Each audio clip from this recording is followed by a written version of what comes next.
जूझता गरीबी से बिहार तहरा प्यार सुझाता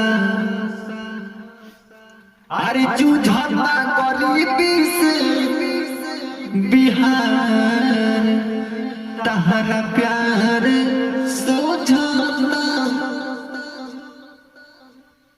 काहे बबुआ अरे हो तबावे लोगावा बेमान तहरा प्यार सुझाता। वाल्मीकि भैया कौन गाना मारता जवनिया हिलोरा हिलोरा ना अच्छा अरे कहे का मतलब ये लड़की के बात मने को मेहरारू का अपना दर्द सुनावती है। अच्छा अच्छा अच्छा ये वाल्मीकि भाई को सुने का। अच्छा अच्छा ऐसा देख लेके पहले पिए ले पेट बा बना के रखला बनिया तना की हिला के रख तू वाकई बनावले वाला पेट भाई यो एक पेट बनावल काला। हाँ काला तो हवे ये तो माने के पड़े जे तू कलाकार हो कौना बात के कलाकार है जब पेट ना बनौनी हो कला हो। तू भाठावा से घरे चलन तो का मजा ले चार गो कुकुर तरह पर ना भोकस भोकल तो थोड़े प्यार कर। अच्छा अच्छा अच्छा ना कुकुर के कुकुरे माने चहेटल सन कहला से तू आगे चल हम पाछे बढ़ी। हां हां अरे तू सरदार हुए से उखनी के आगे ही रहो। चलो बहुत बढ़िया गाना बता नहीं गाओ तो बबुआ। अरे मारे जवानी हिलोरा आवन पिलाए खखोरा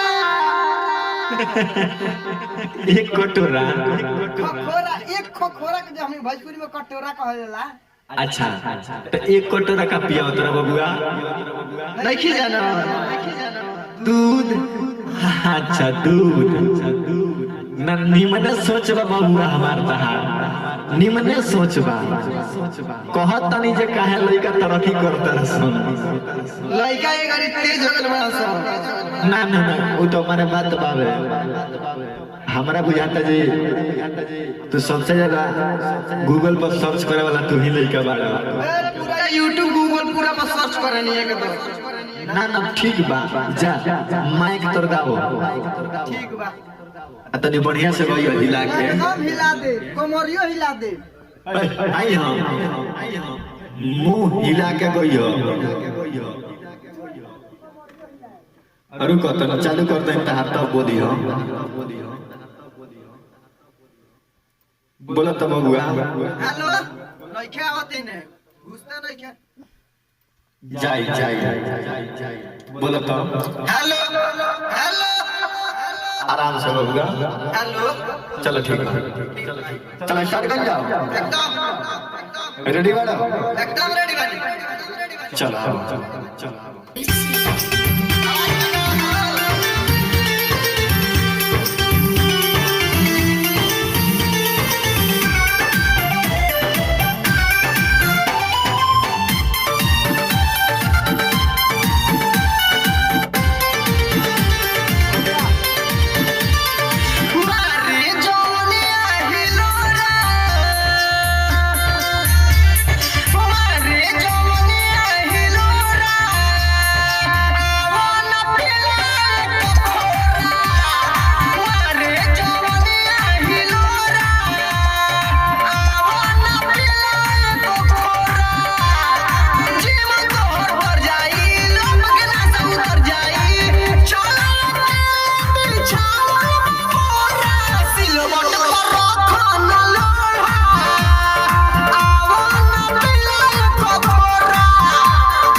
बबुआ एकरा के एक बेर और गा दो। जरूर गा दे। चल एक बेर और गा दो। बहुत बढ़िया गाना बा बाबू। चलिए आई। भर सब कहत हैं जे काहे गूगल पर ता डाउनलोडिंग बढ़ता। बहुत ज्यादा बढ़ गल बे, से तो तरक्की करता है। हाँ यही से तू तरक्की करता रहा। यही कुली में यही कुली में करबो करबो तरक्की। चल आवा।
अरे आवो न पीला एक खोरा।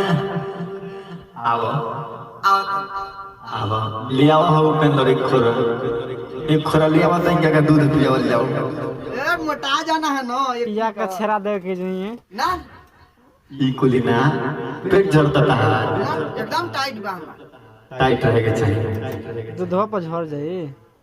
दूध इनका के जने पंचत होई कि ना हम तो दूध के तो 4 लीटर पी गलेनी पानी डाल के। तो चलिए बहुत बहुत धन्यवाद नमस्कार प्रणाम। ई गाना रुआ सबके कैसन लागल कमेंट करी, लाइक करी, और चैनल खातिर नया बानी तो चैनल के सब्सक्राइब करी। और देखी भैया जौन भी बात हमनी के प्रभु सबके बीच परोसे नहीं जा, एगो मनोरंजन खातिर रखल गया। और दो शब्द वाल्मीकि भाई से सुनल जाए ये गाना के बारे में। वाल्मीकि जी बोली तो रुआ। नमस्कार दोस्तों, मैं आपका छोटा भाई वाल्मीकि बिहारी, जो ऑर्केस्ट्रा मॉडल मतलब गाना गाए हैं, बहुत मजेदार है। आप लोगों से निवेदन करता हूँ इस गाना को ज्यादा से ज्यादा हिलाएं, मैंने शेयर करें और इसे लाइक करें, कमेंट करें, और जो नया है चैनल के लिए वो सब्सक्राइब करें। जी हाँ, नमस्कार, चलते हैं फिर अगले गाने में मिलते हैं। तब तक धन्यवाद। तब तक दो शब्द कृष्णा भैया से सुने। बुझा तरह जे कोनो मीडिया वाला के चैनल के हम। देखिए भैया, रोज सबके गाना अच्छा लगल तो लाइक करी, कमेंट करी, चैनल खातिर नया बनी चैनल के सब्सक्राइब करी, हाथ जोड़ के निवेदन बा। और कैमरा पर उपेंद्र उज्जवल जी, और लगातार हर कैमरा के हर वीडियो के कैमरा करे लेन। और वाल्मीकि भैया तो यहाँ के बहुत अच्छा है, वो सिंगर बानी रुआ सबके बीच। हमनी के प्रयास रही कि रुआ सबके बीच तरह तरह के मनोरंजन के गाना जाओ और वह सब ओकर आनंद ली। फिर हमनी क्या होता है अगला गाना में, तब तक बनल रही, देखत रही। नमस्कार, प्रणाम, जय भोजपुरी समाज।